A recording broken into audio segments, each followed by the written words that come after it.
He's given you Surah Al-Anfal, a short surah, and Surah Tawbah, which comes after it, without Bismillahir Rahmanir Rahim. Why? Because he wants you to join these two surahs as your juz for the 7th day. Previously, for 6 days, the juz was always one surah. But on the 7th day, it's now 2. And by joining these 2 surahs, we are now commemorating the Sabbath day. This is our Sabbath day. And Allah knows best. And then we go on to the 8th day. And we have Surah to Yunus and Surah to Hud. 2. And on the 9th day, Surah to Yusuf and Surah to Rad. 2. And on the 10th day, Surah to Ibrahim and Surah to Hijr. 2. But our Prophet said, the month is comprised of this, and this, and this. And so he divided a month into 3 parts. Part 1, Part 2, Part 3. And this is particularly important in which month? Ramadan. Ramadan. So when the first 1/3 ends, at the end of the 10th day, we mark the completion of the first 1/3 on the 11th day with 1 surah. Surah An-Nahl. So when you're reciting, every day you're reciting a juz, and you reach number 11, and it is only 1 surah. In the heart, in your heart, you're recognizing 1/3 of the month has now ended. But there's a second reason why. On the 11th day, there is only 1 surah. And that is because Suratul Isra and Suratul Kahf, which follow An-Nahl, are sisters.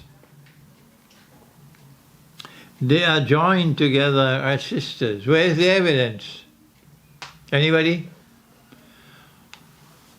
What is it that makes these 2 surahs sisters? Come on, somebody answer me.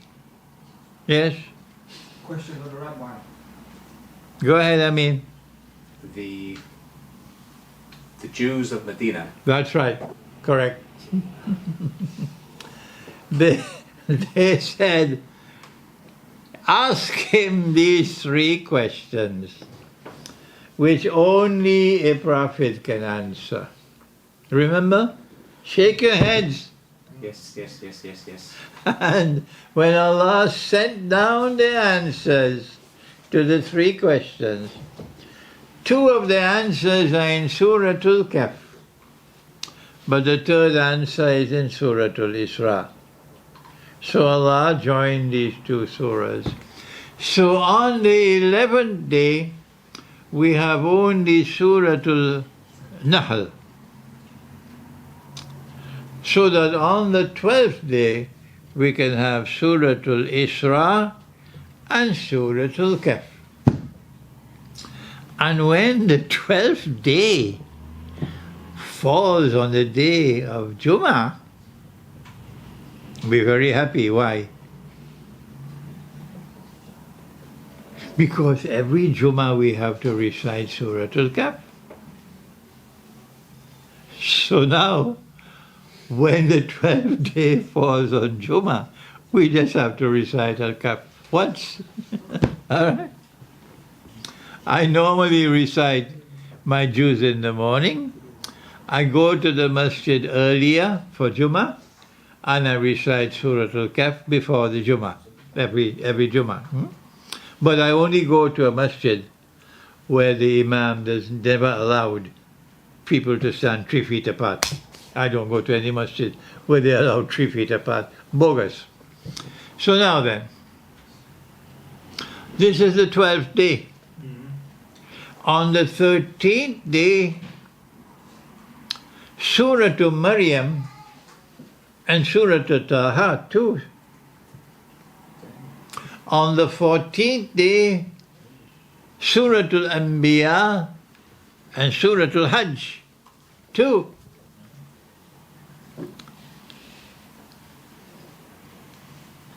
And on the 15th day, Surah Al-Mu'minun and Surah An-Nur. But what is there between 14 and 15?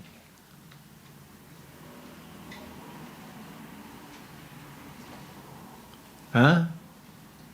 The moon is past its point. Between 14 and 15 is the full moon. Between 14 and 15 is the full moon. Allah has given us stations, and amongst them the most unforgettable of all is the full moon. The full moon. And so He gives us Surah An-Nur. When we recite Surah An-Nur, it's the full moon. And so the surahs of the Quran are synchronized with the moon. And we go now when the 20th day has ended. And we reach the 21st day. This is finished, and this is finished. This is finished, and this is finished. The first 1/3 and the second 1/3. And the last 1/3 has now commenced. But in the last 1/3 is Lailat Al Qadr. And about Lailat Al Qadr, Allah says, تَنَزَّلُ الْمَلَائِكَةُ وَالرُّوحُ. Allah sends down the angels on this night. Allah sends down the angels on this night.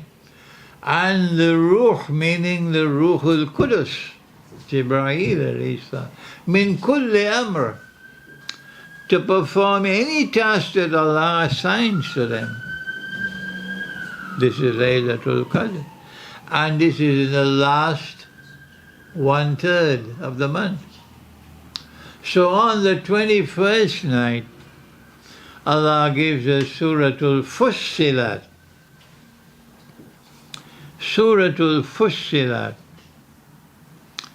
And in Suratul Fussilat, Allah says, and it is an ayah of the Quran that shakes the heart. I remember as a young man, as a green banana, I came across this verse of the Quran. It shook me up. إِنَّ الَّذِينَ قَالُوا رَبُّنَا اللَّهُ.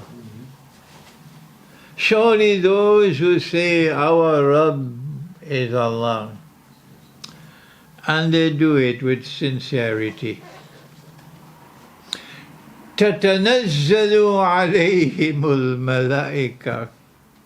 Allah sends down the angels on these people. You don't know the angels are there. You're not conscious of the fact that the angels are there. But they are there. Allah has sent the angels down because these are people who say, Rabbuna Allah. Inna ladhina qalu Rabbuna Allah. Thumma istaqamu. Not only do they declare that our Rabb is Allah, but they are faithful to it. Huh? They remain steadfast with it. تَتَنَزَّلُ عَلَيْهِمُ الْمَلَائِكَةُ. The angels come down on such people. أَلَّا تَخَافُوا وَلَا تَحْزَنُوا.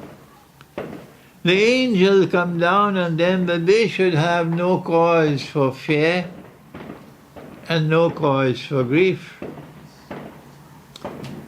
No cause for fear and no cause for grief. And right here in this hall, there might be servants of Allah who might share with you that they live a life like that, that they have no cause for fear, they have no cause for grief. They are right here in this hall. نَحْنُ أَوْلِيَاؤُكُمْ فِي الْحَيَاةِ الدُّنْيَا. We've been sent down to help you. We're going to help you in this life of the dunya. وَفِي الْآخِرَةِ, and we'll help you in that life as well. وَلَكُمْ فِيهَا مَا تَشْتَهِي أَنفُسُكُمْ. And in that life you'll get that which your heart desires. What does your heart desire? Tell me what your heart desires and I'll tell you who you are. My heart desires this thing which belongs to the dunya and that thing which belongs to the dunya. Huh? I want a mansion. That's my heart desires. Another one says to Allah, all I ask for is grant me knowledge of the Quran. That's all I ask for. Give me more knowledge of the Quran. And in that life you will get that which your heart desires. What you've been asking for. Nuzulan min Ghafurir Rahim. Sent down as a gift from Allah. This is the 21st. The 21st day of the month. And this is in Surah Al-Fussilat. And this is how you herald, that's the correct word in English, to herald the last 1/3 of the month. This is how you live with the angels. And this is how you live with the moon. And when the 23rd day comes to an end, and the 24th day begins,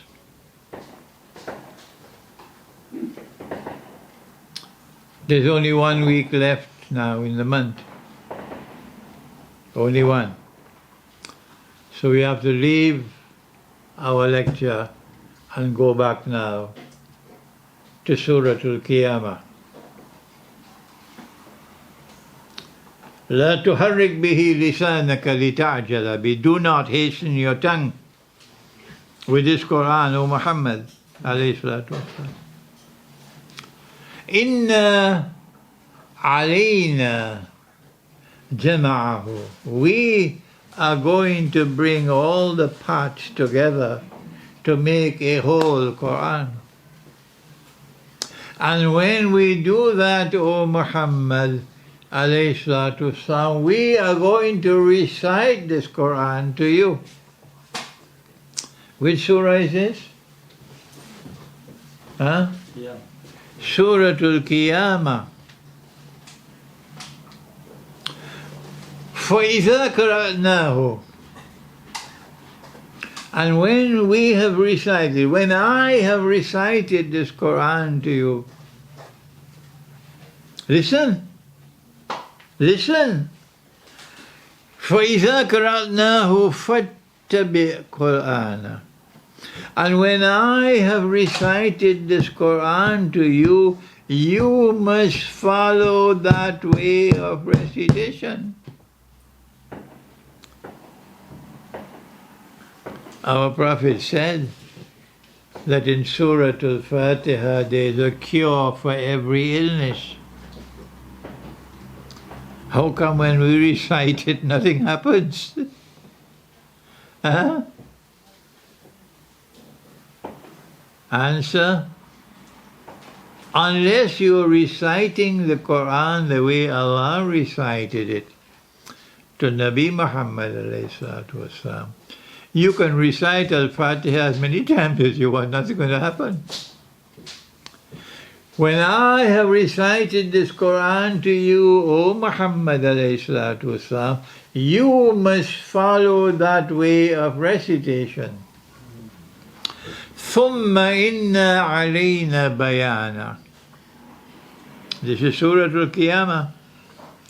And when I have recited this Quran to you, then and only then will I explain the Quran to you. In other words,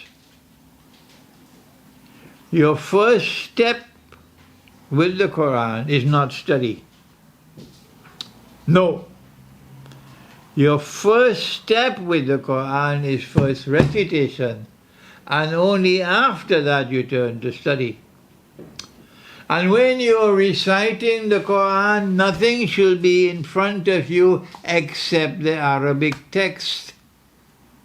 No Urdu translation, and English translation, and French translation. Put that away. The only thing must be in front of you is the Arabic text and nothing else. That's why I don't like to pick up a Quran anymore with an English translation in an Arabic. I don't like it at all. The only Quran I pick up now is a Quran with the Arabic text alone. Only there. That is the love of my life. And so now then, what the Quran is saying is that you must first recite the Quran in order to study the Quran. Maybe that explains why it is that we've been taken for a ride for so long with bogus paper money and bogus electronic money and cryptocurrency and Bitcoin and all of this nonsense. And you can hardly find one scholar of Islam to stand up and say, this is bogus, it's haram. And I have spent my life trying to teach the subject. It made no difference. It made no difference. We're all walking around with bogus haram money in our pockets. When Nabi Isa alayhi salam returns, you have to have a PhD in stupidity to believe that he's going to use his British pound that you are using, or the US dollar. You will take it and throw it in a garbage bin. You have to have a PhD in stupidity to believe that when Imam al-Mahdi comes, he's going to accept this electronic, digital, cashless world that we all accepting, like sheep and cattle and goats and camels. You have to recite the Quran first before you study the Quran. And when you study the Quran, there's a methodology how to study, which is not our subject tonight. And this is why when the 23rd day ends and the 24th night comes, Allah gives us Surah Al-Najm and Surah Al-Qamar.